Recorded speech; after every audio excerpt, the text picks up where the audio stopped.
People who work with corpses, what do we not know? My uncle used to tell me this story of a friend he had that worked in a morgue. He used to dress the bodies before viewings, and there was this one time he was trying to put a coat on this man, so he sat the man up and leaned him over his shoulder while wrapping the coat around him, essentially in a hugging position, and I guess the way the body was leaning let out an air pocket he still had in his lungs, and the body let out a slight exhale sounding like he was breathing in his ear. Apparently he quit his job shortly after. That's a pretty eerie story. It must have been a jarring experience for your uncle's friend. Working in a morgue would definitely come with its share of strange moments. I can see why he would want to leave after that. Back when I did Human Anatomy 101-102 at uni, we dealt with dead bodies and organs. Australia, they keep the nail polish on you that you were wearing when you died, so make sure your nails look fine before you pass and you donate your body to science. The supervisor told us that it helped keep the humanity about the person, to remind us that we should be respectful, and this person consented to have their body touched and used in such a way. It's not the worst thing, but I hadn't considered that, and I'm genuinely thinking about adding "do my nails before donating me" into my will. It's interesting how they maintain some personal aspects of a person, like nail polish. The idea of being respectful is important in anatomy studies. Donating your body to science is a big deal, and it's smart to think ahead about those details. Taking care of your appearance even after death shows a thoughtful approach to the whole situation. I work with what I like to call the super dead. They're all skeletons. My normal meter is a bit off, and people react to skeletal remains differently, so let me know if this doesn't belong. Teeth fall out a lot, but that's actually really helpful when learning to ID teeth. You take a guess and see if they fit in the proper socket. If they don't, you have more studying to do. The specimens are all kept in plastic bags placed in cardboard boxes. Each individual has their own box. We have favorites. Some are more complete than others, so it's easier to study the various structures. Some are stinkier than others due to improper cleaning of the remains. Dried tissue isn't terribly funky, but it's not exactly pleasant. A lot of the skulls have bits of earth and roots in them since they're archaeological material. It's pretty cool to see how the roots go through the various foramen where nerves and veins once were.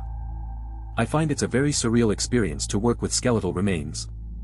You can pick up an entire individual with no problem. You can hold a skull and you're holding what used to be the most identifiable part of a person. Skulls seem small, but then you remember that they once protected a brain, the very thing that made that person a person. Thoughts, feelings, memories were all encased by this oblong structure that now only holds a few roots. This is an interesting take on working with skeletal remains. It's unique to focus on the details like teeth fitting into sockets and the condition of the specimens. Your perspective is definitely intriguing. I worked with dead bodies in a non-traditional sense, as a first-semester medical student. Day one they are clean slates. It felt like I was in a movie scene filmed in a morgue or something. By the end of the semester, the bodies were missing parts and completely unrecognizable. In less than 6 months we sawed off a whole leg hand, sawed the skull cap off, and sawed the face in half. Down the middle. Partially decapitated the body to see in between the spinal column and pharynx, cut out the intestines. Cut open the stomach.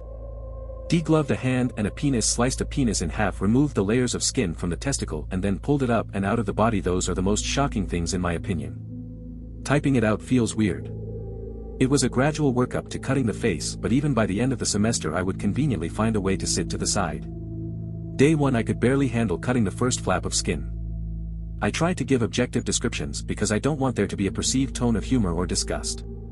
The meaning of their gift was emphasized from the beginning, and we always treated the bodies with respect, covered everything except where we were working, kept the face wrapped and the lab clean. I guess as much as we could given the circumstances. I am grateful for the generous donors who gave their bodies for medical education. They provided us with the most valuable learning opportunity. Without them I would never understand the human body literally inside and out. Learning about anatomy in this way definitely has its pros and cons. I used to work in a medical school as an admissions officer before I had my kids. The school was very proud of its dissection room. It was a huge hangar-like place just filled with bodies that had been donated to medical science. It's odd to me to think most medical schools in the UK don't have them anymore. I used to give tours of the place and honestly nothing bad happened. Most people were respectful, some morbidly curious. There were stories of students stealing body parts to scare housemates, but I believe they were urban legend. I've seen bodies dissected in ways that I thought alarming. All of them had their heads removed for the dental/maxillofacial surgery students, so I've stood at the neck hole end of many a specimen while the director of the room gave talks. I also had a parent of one prospective student faint on me. Luckily, I caught their head so it didn't smash on the floor, but that didn't stop them trying to take us to court. One day I was alone in there and I was daydreaming but realized I was just starting at the soles of a cadaver's feet. I thought about first and last steps, how those feet had been applauded when they first walked and who mourned when they stopped. I unexpectedly burst into tears. I spoke to some students after and told them they had all had the same type of experience. One student told me about a cadaver of a young girl that was still wearing her sparkly nail varnish. It caused her to cry uncontrollably. They then said they had the opportunity to meet the family of a man who donated his body. They told the family they'd all come to the same decision, they'd do the same when they died. That brought a lot of comfort to them.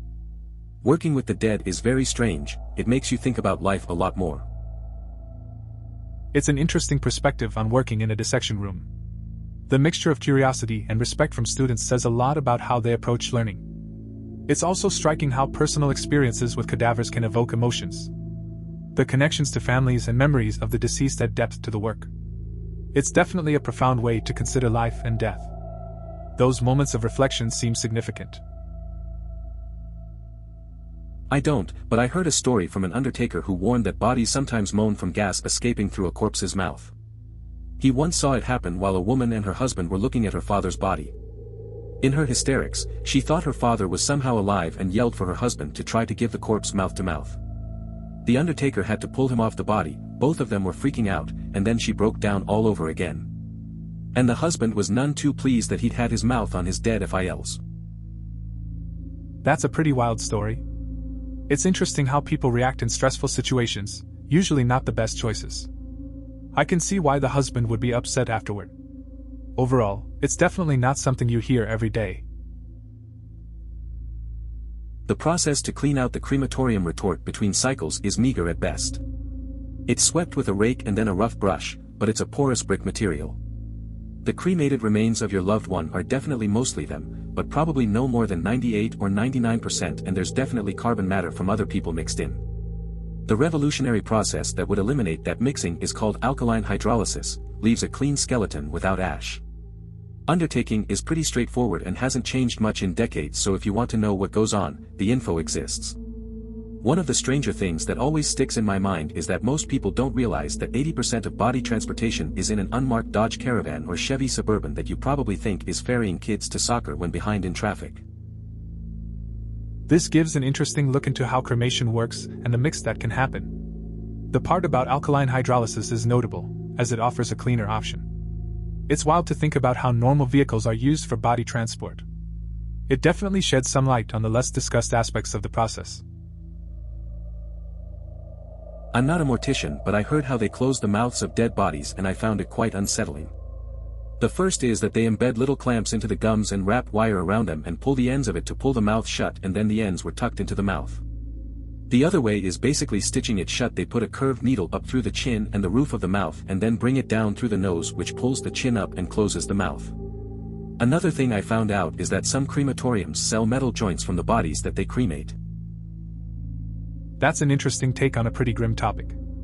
The methods used are definitely unsettling, and it's a bit surprising what goes on behind the scenes. The detail about crematoriums selling metal joints is something I hadn't heard before. It's one of those things that can really make you think about the processes surrounding death. Not something you come across in daily life, for sure. My aunt used to work in palliative. An old man had recently just died, but due to the family's religious beliefs, they could not touch the man's body until the family arrived and did their thing. Well, the family was not exactly hustling to get to the hospital, so rigor mortis had set in. After the family was done doing their blessings, they demanded that he be placed in a bag, but his body remained unharmed as he wanted to be buried. Well, he had completely stiffened at this point, and I'm pretty sure in some of these cases they have to break bones to get the body to lay flat in the bag. My aunt warned the family that wasn't possible, and he essentially will be stuck sitting up if their wishes were followed. Well, after having multiple people work on the body for some time, they managed to temporarily get him to lay down, but my aunt warned that he would spring back up as he was essentially stuck that way and he was only temporarily laying down in the bag. In the elevator, they had a new staff member escorting the body to the morgue and unfortunately he was not warned that the body would sit back up. Well, the body sat back up and he was found unconscious in the elevator because he fainted and the body was sitting up in the bag. All in all, he quit. They ended up having to break some bones in the man's body, and somewhere out there that poor kid is probably still traumatized. This was back in the late 90s, I believe. The whole situation with the body stiffening and then the new staff member fainting sounds tough. It's strange how things like this leave a lasting impact on people. Breaking bones to fit someone into a bag must have been a last resort. Definitely not the best introduction for that new worker. I dissected cadavers for a university for a while. For some reason, nearly all of them had this certain unsettling facial expression which I can only describe as the face one would make upon learning a horrible revelation. Maybe that revelation was simply that they realized they were dying, maybe their expression was one of delusion or pain, maybe it was something completely incomprehensible to those who are living, or maybe it was just the way the facial muscles come to a rest after expiring. I'll never know, but whatever the case, they always had the same face. The description of the cadavers is intriguing.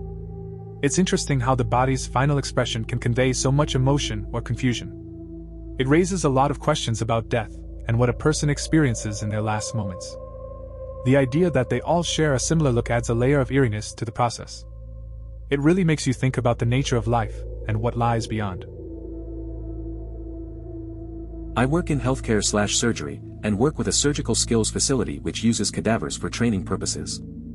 We use what is called fresh frozen cadavers, which means no preservatives or formaldehyde and must be kept in a freezer when not in use. We order various pieces as needed due to cost and depending on what surgical specialty requests them.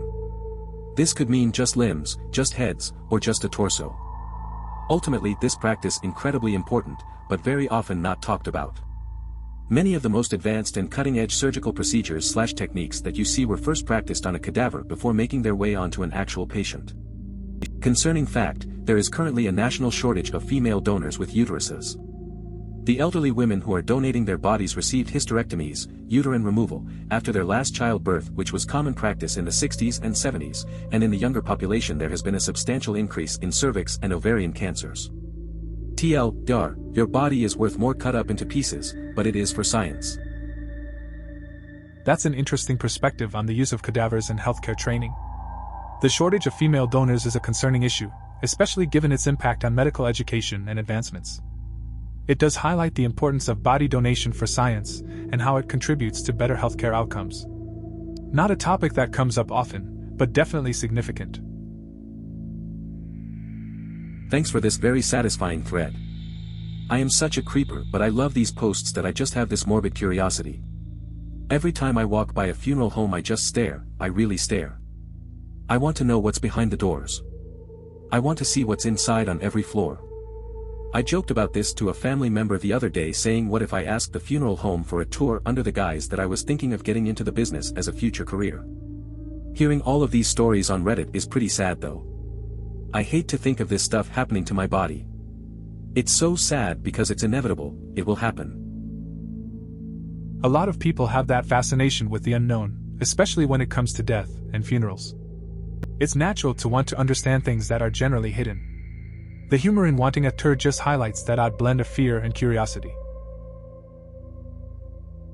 I am a medical student doing a forensic pathology rotation this month, working at the county medical examiner's office. We do autopsies every day. Honestly, the month hasn't been as difficult as I thought. You sort of get desensitized to seeing the bodies after a week or so. The most difficult thing to me has been some of the smells. We get a few bodies which have been decomposing for a few days, which can be pretty unpleasant. We also had a body come in after a fire which smelled really bad too.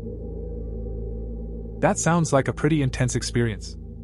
It's interesting how quickly you can adapt to something like that. The smells must be tough, especially with decomposed bodies and fire victims. I guess working in forensic pathology has its challenges, but it also has its own kind of learning curve. It's good to hear you're handling it better than expected. One thing I would like to point out, however, to a person who is seriously contemplating suicide, this is not going to be a deterrent. As much as a person might love and cherish their family, their own problems are going to drown out any they might realize are going to be passed on. A depressed person might not have much, or any, control over this. In fact, I'm causing my family problems, is often the issue in the first place. Guilt-tripping them further would be counterproductive. The thing to encourage is getting help. /r/suicide watch. The text touches on a serious issue. It highlights how suicidal thoughts can overshadow concerns for loved ones. Guilt isn't helpful in these situations. The focus should really be on encouraging people to seek help and support instead of weighing them down with more blame. It's about understanding and providing a way forward rather than making them feel worse. Important message to consider. This is really morbid for me to type out and still kind of hard to talk about, but maybe it'll help someone. A couple months ago it was time to put our dog to sleep.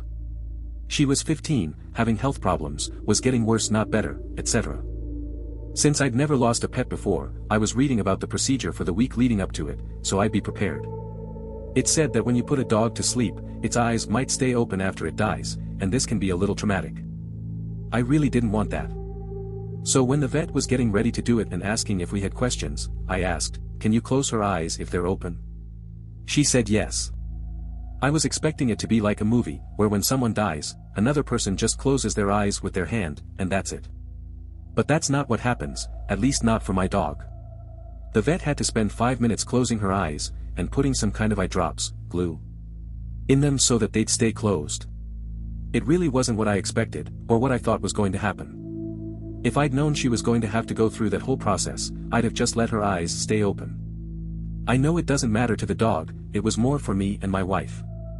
But I just didn't expect the first 5 minutes after her death to be spent that way, while we were still in the room trying to pull ourselves together. I'm not blaming the vet, she was doing what we asked. It's just something I didn't expect. Maybe humans are different. But yeah, you can't just close a dead dog's eyes and have them stay that way. This is a tough situation. Losing a pet is hard, and it's normal to have strong feelings about the process. It sounds like you were trying to make it easier for yourself and your wife. The reality of death can be different than what we imagine. It's understandable that you felt caught off guard by what happened. This experience might help others know what to expect, which can be helpful.